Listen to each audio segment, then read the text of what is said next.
Japan प्रवास के दौरान मुख्यमंत्री विष्णुदेव साय ने ओसाका की एसएएस असानवा कंपनी लिमिटेड को छत्तीसगढ़ में निवेश के लिए आमंत्रित किया। कंपनी को अत्याधुनिक खाद्य प्रसंस्करण इकाई और उन्नत इलेक्ट्रॉनिक्स विनिर्माण सुविधा स्थापना का प्रस्ताव दिया गया। साय ने कहा कि ये परियोजनाएं राज्य में कृषि श्रृंखला को मजबूत करेंगी और हाईटेक मैन्युफैक्चरिंग को बढ़ावा देंगी। इससे युवाओं के लिए बड़े पैमाने पर नए रोजगार अवसर मिलेंगे। राज्य सरकार निवेशकों को अनुकूल वातावरण, आसान प्रक्रियाएं और हर स्तर पर सहयोग सुनिश्चित करेगी। रायपुर से जुड़ी ताजा खबर यह है कि लंबित आईएएस रानू साहू की मुश्किलें और बढ़ गई है। एंटी करप्शन ब्यूरो एसीबी ने उनके रायपुर स्थित तुलसी गांव के मकान, फार्म हाउस और दुकान की जांच के लिए पीडब्ल्यूडी मुख्यालय से रिपोर्ट मांगी है। पीडब्ल्यूडी ने रायपुर संभाग क्रमांक 2 को जांच का जिम्मा सौंपा है। टीम यह पता लगाएगी कि मकान और फार्म हाउस कब बनाए गए, इन पर कितना खर्च आया, दरवाजे, खिड़की, fall ceiling, ply work, interior, plumber work, boundary wall, fencing और लॉन की मौजूदा लागत कितनी है। साथ ही यह भी देखा जाएगा कि मकान अगर कृषि जमीन पर बना है तो क्या गांव के सरपंच से निर्माण की अनुमति ली गई थी या नहीं। पीडब्ल्यूडी अधिकारी जांच की तैयारी में है और अगले 2 दिन में संपत्ति की जांच शुरू होगी।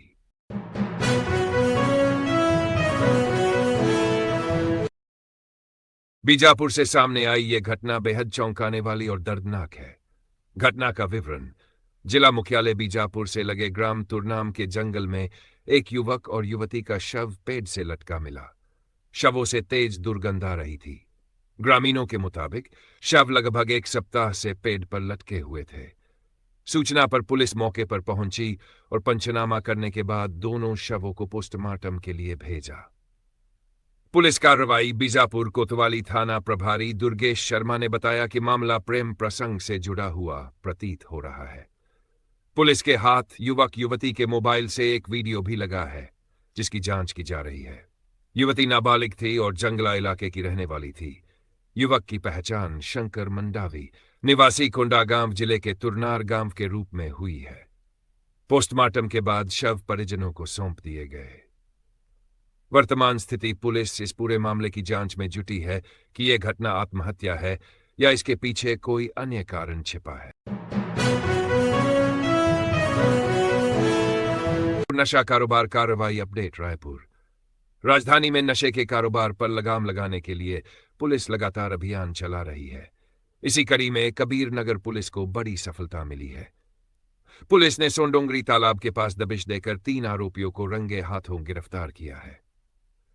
पुलिस के अनुसार आरोपी प्रतिबंधित नशीली कफ सिरप बेचने के लिए ग्राहकों की तलाश कर रहे थे। तलाशी में उनके कब्जे से कुल 7 शीशी प्रत्येक 7 ml बरामद की गई है, जिसकी अनुमानित कीमत करीब 82,000 रुपये है। फिलहाल तीनों आरोपियों के खिलाफ एनडीपीएस एक्ट के तहत मामला दर्ज कर आगे की कार्रवाई। बिलासपुर छत्तीसगढ़ के बिलासपुर जिले में पुलिस ने नकली कीटनाशक बनाने के गोरखधंधे का पर्दाफाश किया है। सरकंडा थाना क्षेत्र के लिंगियाड़ी इलाके में छापेमारी के दौरान एक झोपड़ी से भारी मात्रा में नकली कीटनाशक जब्त किया गया। पुलिस ने मौके पर पैकेजिंग करते हुए आरोपी युवक को रंगे हाथ पकड़ लिया। पकड़ा गया आरोपी दिहाड़ी मजदूर है, जिसे एक व्यापारी ने इस अवैध कारोबार में लगाया था। फिलहाल युवक को गिरफ्तार कर लिया गया है, जबकि मुख्य सप्लायर व्यापारी की तलाश पुलिस कर रही है।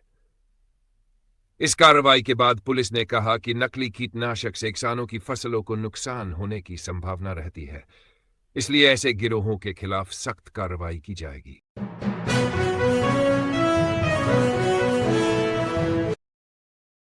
दुर्ग छत्तीसगढ़ के दुर्ग जिले में आबकारी विभाग ने अवैध शराब परिवहन पर बड़ी कार्रवाई की है। विभाग की वृद्ध भिलाई क्रमांक 03 की टीम ने 5 बल्क लीटर अवैध विदेशी शराब जब्त कर आरोपी को गिरफ्तार किया है। गिरफ्तारी स्थल नेहरू नगर चौक, भिलाई। घटना की तारीख 30 अगस्त की सुबह। कार्रवाई के दौरान टीम ने आरोपी मनदीप सिंह भाटिया, निवासी नेहरू नगर चौक, भिलाई को पकड़ा। उसके कब्जे से जूटा बोतल ब्लेंडर स्प्राइट व्हिस्की, 48 बोतल मैकडॉवल नंबर 1 व्हिस्की जब्त की गई। शराब की कुल मात्रा 45 बल्क लीटर है, जिसका बाजार मूल्य करीब 45 रुपये आंका गया। वहीं शराब और वाहन की कुल कीमत 100.5 लाख रुपए से अधिक बताई जा रही है। आरोपी के खिलाफ आबकारी एक्ट के तहत मामला दर्ज कर लिया गया है और आगे की जांच जारी है।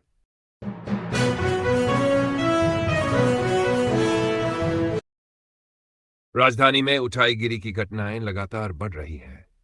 कोतवाली थाना क्षेत्र में एक बड़ा मामला सामने आया है, जहां सुकमा से आई महिला को ई रिक्शा में सफर के दौरान शिकार बना लिया गया। जानकारी के मुताबिक पीड़िता, जो सुकमा जिले के शिक्षा विभाग में पदस्थ है, वो इलाज कराने और बेटी से मिलने रायपुर आई थी। वह पचपेड़ी नाका से गोल बाजार जा रही थी। इसी दौरान रास्ते में कुछ अज्ञात महिलाएं ई रिक्शा में बैठ गई और मौके का फायदा उठाकर उसके पास रखा जेवरों से भरा डिब्बा चुरा लिया।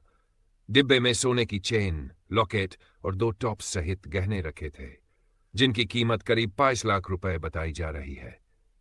गोल बाजार पहुंचने पर जब महिला ने अपना सामान चेक किया तो गहनों का डिब्बा गायब मिला।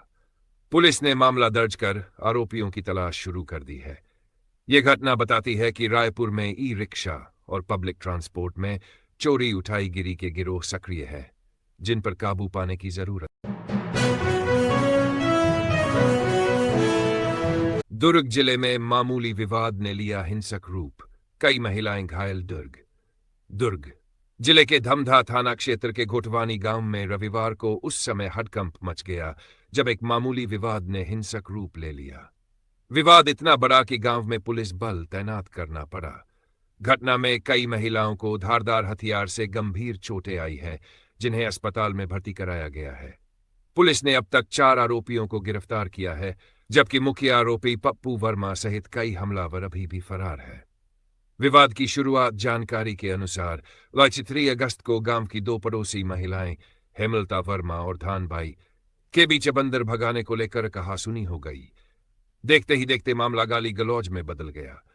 इसके बाद स्थिति इतनी बिगड़ गई कि दोनों पक्षों के लोग आमने सामने आ गए और धारदार हथियारों से हमला कर दिया। हमले में कई महिला इसकी कार्रवाई धमधा थाना पुलिस ने मौके पर पहुंचकर स्थिति को नियंत्रित किया। घायलों को तुरंत अस्पताल पहुंचाया गया। 4 आरोपियों को गिरफ्तार कर लिया गया है। मुख्य आरोपी पप्पू वर्मा और अन्य फरार आरोपियों की तलाश जारी है। गांवों में फिलहाल तनाव का माहौल है और किसी भी अप्रिय घटना से निपटने के लिए अतिरिक्त पुलिस बल तैनात किया गया है।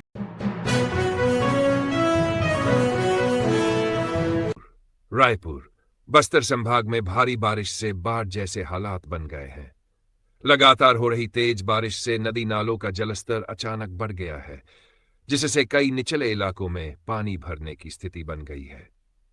उप मुख्यमंत्री विजय शर्मा ने हालात की गंभीरता को देखते हुए जिला प्रशासन तत्काल राहत और बचाव कार्य शुरू करने के निर्देश दिए हैं। प्रशासन ने प्रभावित क्षेत्रों में निगरानी बढ़ा दी है। लोगों को सुरक्षित स्थानों पर शिफ्ट किया जा रहा है और राहत शिविर स्थापित किए जा रहे हैं। इसके अलावा जरूरतमंदों के लिए खाद्य सामग्री और चिकित्सा सुविधा उपलब्ध कराई जा रही है। आपदा प्रबंधन दल और स्थानीय प्रशासन अलर्ट मोड पर है ताकि किसी भी आपात स्थिति से निपटा जा सके।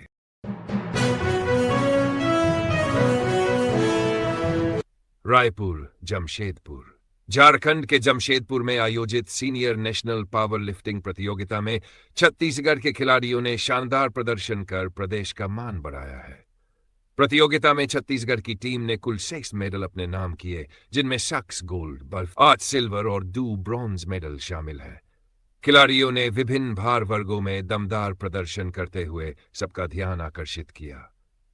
गोल्ड मेडल जीतने वाले खिलाड़ियों ने कठिन परिश्रम, अनुशासन और समर्पण की बदौलत यह उपलब्धि हासिल की। वहीं सिल्वर और ब्रॉन्ज मेडल हासिल करने वाले खिलाड़ी भी प्रदेश की खेल प्रतिभा और जुझारूपन का परिचय बने। इस उपलब्धि ने छत्तीसगढ़ को राष्ट्रीय स्तर पर गौरवान्वित किया है और खेल जगत में प्रदेश की मजबूत उपस्थिति दर्ज कराई है।